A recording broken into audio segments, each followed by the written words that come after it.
विद्यार्थी मित्रांनो, first year मध्ये 19 पॅटर्न असो किंवा 24 पॅटर्न असो किंवा सेकंड इयर मध्ये पण जे मुलं ऑल डाऊन आहे, पूर्ण 10चे 10 विषय राहिलेले असे खूप मुलं आहे, तो स्पेसिफिकली त्या मुलांसाठी हा व्हिडिओ आहे की तुमचा अभ्यासाचा टाइम टेबल कसा असायला हवा। या टाइम टेबल नुसार तुम्ही आठवड्यात 40 तास अभ्यास आणि 10चे 10 विषयांचा 40 तास अभ्यास प्लस 8 तास रिव्हिजन करू शकता आणि एक दिवस सुट्टी सुद्धा घेऊ शकता। या पद्धतीने गेले 100% मी गॅरंटी देतो, एकदम बेस्ट शेड्यूल आहे ज्याच्यामध्ये तुम्ही तुमचे क्लासेस वगैरे सगळं मॅनेज करून 48 तास दर आठवड्याला अभ्यास करू शकता। विचार करा, 48 तास डिसेंबर मध्ये एक्झाम आहे, तुम्ही विषय काढणार नाही तर तुम्ही डायरेक्ट त्या विषयामध्ये टॉप करशाल, असा शेड्यूल मी तुम्हाला आता देतोय।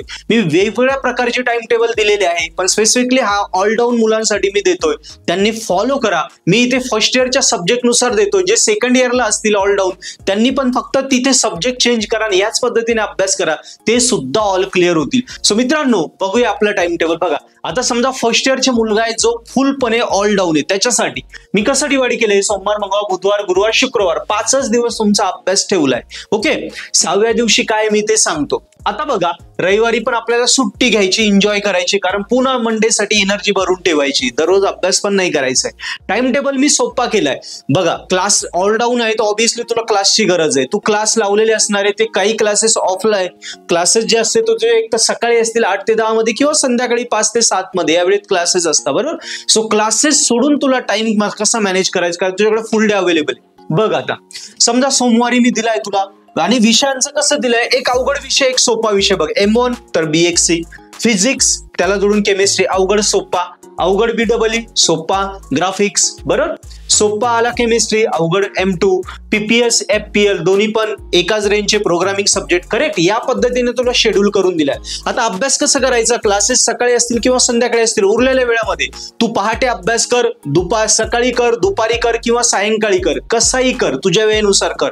आतापर्यंतच्या टाइम टेबल मध्ये मी वेगवेगळ्या फॉर्मॅट मध्ये पहाटेपर्यंतही दिला होता, पण आता मी तुला ओपन करून दिले की तू तुझ्या पद्धतीने ठरव। बघ, आता काय करायचं, दिवसभरात कधी पण याचे 3 तास स्टडी कर, 3 तास याचा कर, 3 आवर झाला, त्याच्यानंतर याचा 3 आवर झालं, आणि संध्याकाळी झोपण्याच्या आधी ओके याची 1 तास रिव्हिजन आणि याची 1 तास रिव्हिजन, हे रिव्हिजन करायचेच, म्हणजे 4 आवर तुझा स्टडी भरतोय, इथे पण तुझा 4 आवर तुझा स्टडी भरतोय। या पद्धतीने अवघड विषय सोपा विषय 4 तास एका विषयाला तुला द्यायचे पूर्ण आठवड्यातनं। सिमिलरली सेकंड डे ला सेम रूल, 3 तास अभ्यास, याचा 3 तास अभ्यास, झोपण्याच्या आधी याची 1 तास रिव्हिजन 1 तास रिव्हिजन झाले, 4-4 तास भेटले त्या विषयाला। सिमिलरली अवघड विषय सोपा विषय 4-4 तास, सोपा विषय अवघड विषय 4-4 तास, दोन्ही पण मिड लेवलचे विषय 4-4 तास। या पद्धतीने एका विषयाला तुला बघ 4 तास भेटताय ओके, आणि 10चे 10 तुझे विषय 5च दिवसात कव्हर होत आहे।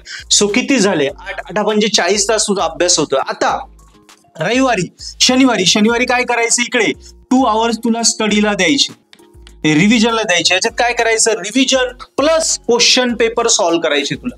इथे रिव्हिजन प्लस PYQ तुला घ्यायचे त्या विषयाचे। मग आता तू म्हणशील सर इथे मी किती दिले, 5च विषय दिले, मग समजा इकडे तू घेतला अवघड विषय घेतला, आता आपण M1 घेतला पहिल्या आठवड्याला, M1 घेतला, BXC घेतला ओके, नेक्स्ट का आपला फिजिक्स घेतला, नंतर आपण मेकॅनिक्स घेतला आणि BEE घेतला, हे झाला तुझ्या पहिल्या आठवड्याला या विषयांचे प्रश्नपत्रिका सोडवल्या। आता पुढच्या आठवड्यात काय करशील, पुढच्या आठवड्यात सब्जेक्ट चेंज कर, पुढच्या आठवड्यात पुढचे, आता आपण कुठपर्यंत आलो BEE, इकडे ग्राफिक्सची प्रश्नपत्रिका घे, नंतर केमिस्ट्रीची घे बरोबर, नंतर इकडे M2 ची घे, इकडे PPS आणि FPL।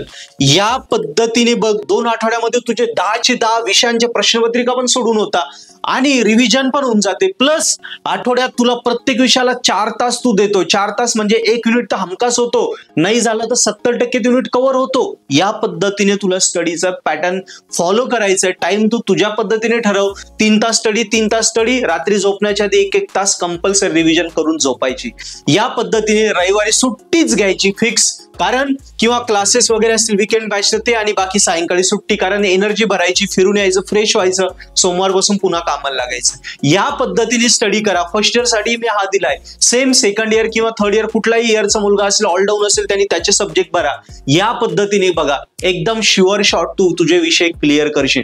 सो मित्रांनो, व्हिडिओ आवडला असेल, आमच्या व्हिडिओने खरोखर तुम्हाला अभ्यासाला फायदा होत असेल, मोटिवेट होत असेल, तर नक्की चॅनल सबस्क्राईब करा, व्हिडिओ लाईक करा, आपल्या 10 फ्रेंड्सला नक्की शेअर करा, डाऊट असेल कमेंट मध्ये दिल्या.